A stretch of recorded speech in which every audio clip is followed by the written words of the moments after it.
Stilettos That Lead, Take 2. And welcome to Stilettos That Lead with Diane Adama. And I'm James McCray, the announcer, and we're here to do another take of our wonderful program. We'd like to say, first of all, good morning to you, Diane. Good morning, James. Wonderful, wonderful. And Diane is a candidate for commissionership of Super District 7 in DeKalb County. And we were talking on our first take about some things, and we just want to give Diane an opportunity to introduce herself once again to the listening audience. Well, good morning, everybody. I'm Diane Adama, and I will be hosting a new show for you titled There's a Need for Stilettos That Lead. So Stilettos That Lead is actually a radio program, and the mission of the program, of course, is to broadcast barriers to women leading in politics or to any other topic that's a barrier in our community to leadership and other areas. And basically what we want to do is help all women, especially young women, to focus, to prioritize, and to discover their real potential despite the barriers. So we strive to shatter the glass ceilings and stereotypes that are based purely on someone's outward appearance while having fun with listener engagement. Wow. And tell us a little bit more about Super District 7. And we call it Super District 7 because there's such a large population. Tell everybody about Super District 7. Well, Super District 7 is just what it says, a super district. And they call it a super district because it's comprised of half of the county. DeKalb County, which is one of the largest counties in the state of Georgia, there are more than 450,000 residents in the county. There are 224,000 registered voters in the county. And the county is very, very diverse. And it's about 60 plus or a little more percentage African American and about 30% everything else. That's true. True leadership is really needed, and a lot of questions that I have as a reporter, I usually ask people that are in the political arena, what makes Diane ready for Super District 7? Well, there's a lot of things that makes me ready, but I'll focus on some of the major differences. I have a unique set of skills and talents that I think would be highly complementary and would bring much value to the existing Board of Commissioners. I'm ready to go to work on the first day of the job. So I'm very, very active and passionate about my community. And when elected, one of the things I'm going to focus on is similarities within the communities rather than differences. And so my diverse background spans from single parent or from GED to PhD, definitely prepares me to be able to interact and engage with people from all walks of life. Mm-hmm. And you know, when you think about it, if you don't have a vision, without a vision, the people perish. Right. So I have a vision to make DeKalb County stronger and to make it better. You know, there's a unique with the unique makeup of Super District 7, there are challenges everywhere. Is there anything in particular that you would like to work on? Or maybe, let me put it this way, Diane. Give us an overview, once again, because a lot of people don't know what a commissioner does. Can you give us just a brief overview of what your job entails? Yes, I will. People get really confused with the role of a legislator, a local legislator. Like a lot of people are saying, I'm going to improve education, and I'm a staunch advocate for education. So, but when you said that, I didn't mean to stop you. Congratulations on your doctorateship. Can you just add that in too? I just had to pull that out there, you know. Oh, yes, I forgot. I haven't even announced it. You forgot, not you, doctor. Oh my God, I haven't even announced it, but now at the cat side of the bag, I have a PhD with a specialization in human resource management.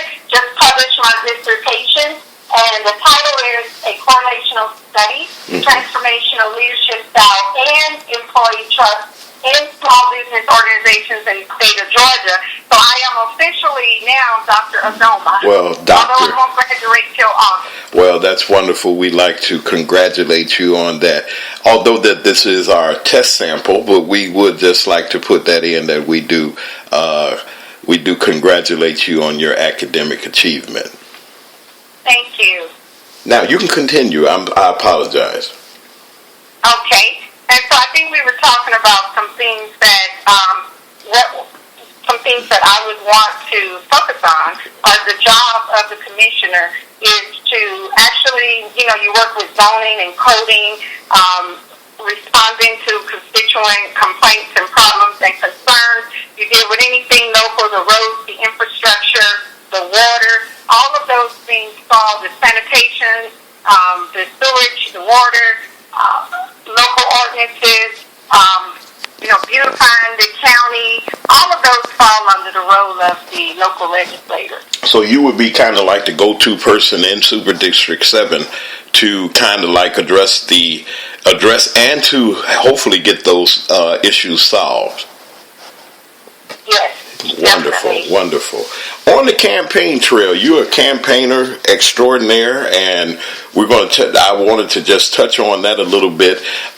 With such a diverse, as I said in our last take that we had, with such a diverse district as Super District 7, do you find, what kind of challenges do you find, or if there are any, to becoming the commissioner of Super District 7? What are some of the things that you're going to address and confront directly for your district? Well, my district, there's a lot of things that are working in my district. First of all, DeKalb County is kind of like we're sitting on a golden egg, and it won't hatch because a certain environment has to be in place for it to hatch. And so one of the things that every community, especially my community, need to focus on is how do we stimulate economic development. Very, very important. And how do we reduce corruption? Those seem to be, we've recently had quite a few of our elected officials who were accused of corruption, and some who served prison time for it. So one of the things we want to do is focus on putting the trust back into our local government and be able to stimulate our economic development. Okay. And, with this is a special election, right? Yes, it is.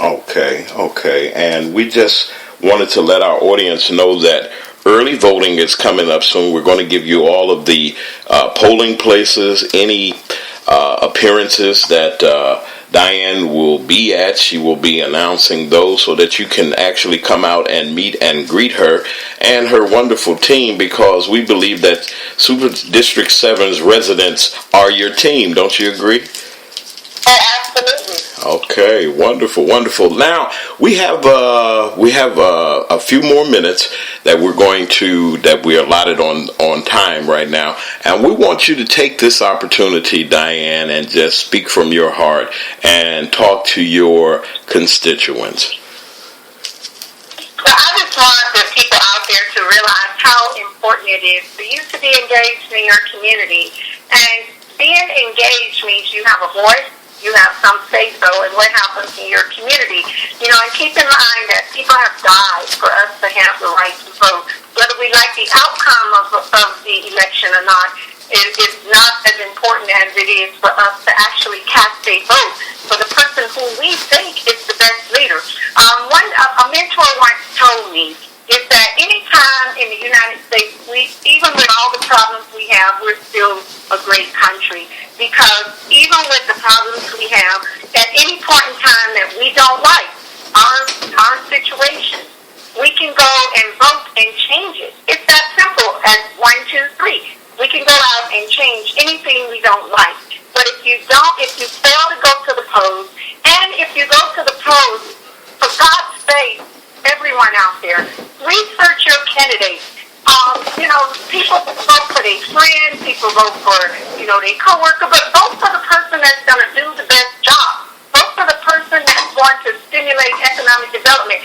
Vote for the person that's going to create a job that will improve your family's economic status. Vote for the person that will repair the roads and infrastructure, not the person who would be the get along, status quo type person, because that has never, ever made our lives better.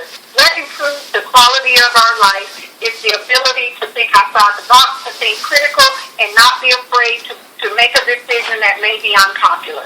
That's wonderful. Now, when is actually election day is exactly? My election day is November 8th. November 8th, 2016. So I have about 4 months. What is this, July? Yes, ma'am. So let's say August, September, October. I actually don't even have 4 months. No. My race is now probably running, 3.5? Mm-hmm. About 3.5 months. And so we have 3.5 months to run this race. And I realize that I can't do this alone. If you stand for good leadership, if you want good, honest, ethically sound government that's transparent, then I'm your best candidate. If those are the things that you desire, then get out, cast that vote, cast it early. I'll put those early voting dates out there during our next show so that you can mark your calendar. You need a ride to the polls. You need to call me. If you're waiting in line at the poll, you need a bottle of water. You need to call me. Whatever it is that's hindering you from getting to that poll, if you are a registered voter, you need to get out. And you still can register for that election up until October. I'll put those specific dates out there at the next show. Because if you're not registered to vote, then you won't be able to vote. Okay? So get yourself registered if you're not registered. That's wonderful. Once again, we're here with Diane Adoma, and she is candidate for Commissioner of Super District 7, DeKalb County. We're rooting for her. We're using this mechanism of broadcasting the stilettos that lead. That's what we're talking about. And when we say stilettos that lead, everybody has the same question. They love your shoes. Diana, you got tell the people why you love your shoes. I love my shoes because, first of all, I think there's nothing more feminine on a woman than having her wear a shoe that complements her. Sometimes we tend to equate a flat shoe as being an acceptable shoe to a stiletto. And yes. We like to take that glass ceiling or that stereotype and say, whatever shoe you put on your feet, if it makes you feel good, wear it, ladies. Don't be afraid to wear your shoe. And as long as you are not harming anyone, it's okay to wear your shoe. And I can buy a shoe from any store. I'm not brand conscious. But if there's a shoe store out there now listening or a retail shop, and you would like to sponsor this show with me wearing your special shoe, your stiletto or your flat or whatever it may be, we would be more than happy to consider a sponsorship from you. But we want ladies to know that I buy my shoes from anywhere where I see a shoe that I like and a shoe that I can afford and a shoe that complements my 5'2" height. Well, I had to throw that in there. Can you give us, in our last couple of seconds, can you give our listeners an opportunity to find you on social media, or how can they contact you? Yes, you can contact me. You can go to Facebook and put in Diane for Georgia, and you'll be on my Facebook page, and I need all of y'all. I'm trying to get 500 likes over the next 30 days, 500 more likes. I need you to like my page. You can send me an email at info@dianeforgeorgia.com, or you can go to my website at www.dianeforgeorgia.com. I'm also on Twitter at Adoma, the number 4, GA13. And that's... Okay, I'm sorry. Go ahead. Follow me on Facebook today. Yes. And we want to thank everyone for tuning in to Stilettos That Lead. I'm your announcer, James McCrae, with your wonderful host, Diane Adama. And we're going to be back to you real soon. Thank you for listening. And we'll see you, and we'll be back on next time.